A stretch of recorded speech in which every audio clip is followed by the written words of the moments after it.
As the aroma of grilled Ester rabbit meat wafted through the air, it carried with it the promise of a temporary reprieve from the harsh realities of war.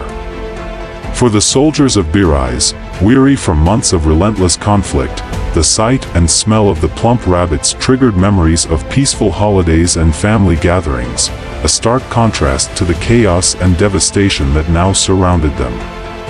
In that moment, they yearned for the return of such serene times, for an end to the endless cycle of violence and bloodshed that had engulfed their nation. General Blura, keenly attuned to the subtle shifts in his soldiers' emotions, observed the slight decline in their fighting spirit reflected on their faces. The hunger and fatigue weighed heavily on them, sapping their strength and resolve. Concerned about the well-being of his troops, Blura knew that he needed to take action to address their waning morale before it further undermined their effectiveness on the battlefield.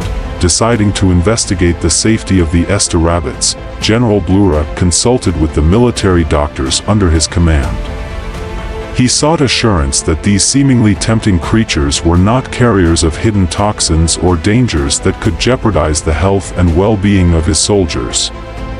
It was a prudent decision, born out of a genuine concern for the welfare of those under his command, after a thorough examination and a period of testing. The doctors delivered their verdict to General Blura. They assured him that the Ester rabbits were indeed safe for consumption and bore no hidden threats.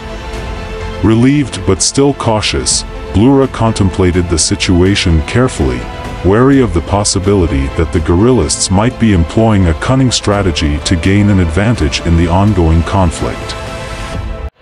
Speculating that the guerrillists might be attempting to win the hearts and minds of the Birais people by offering them a taste of the delicacies they so dearly missed, General Blura remained on guard. He knew that in times of war, even the most seemingly innocent gestures could conceal ulterior motives and hidden dangers. And so, he resolved to proceed with caution, unwilling to let his guard down in the face of such uncertainty.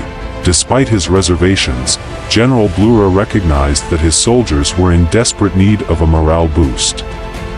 With that in mind, he made the decision to permit a small group of soldiers, about 10 in number, to indulge in the succulent grilled Ester rabbit meat.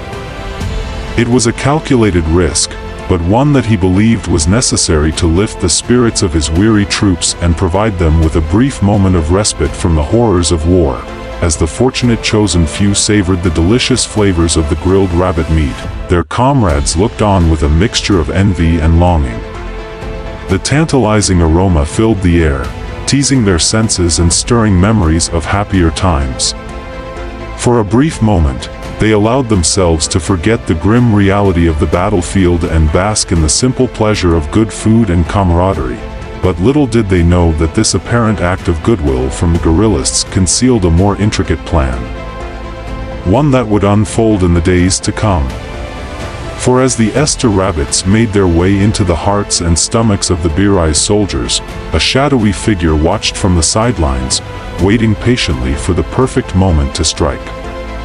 And with each bite of the delicious meat, the soldiers unwittingly took a step closer to the edge of a precipice, where the line between friend and foe blurred and the true nature of the guerrillists' intentions would be revealed.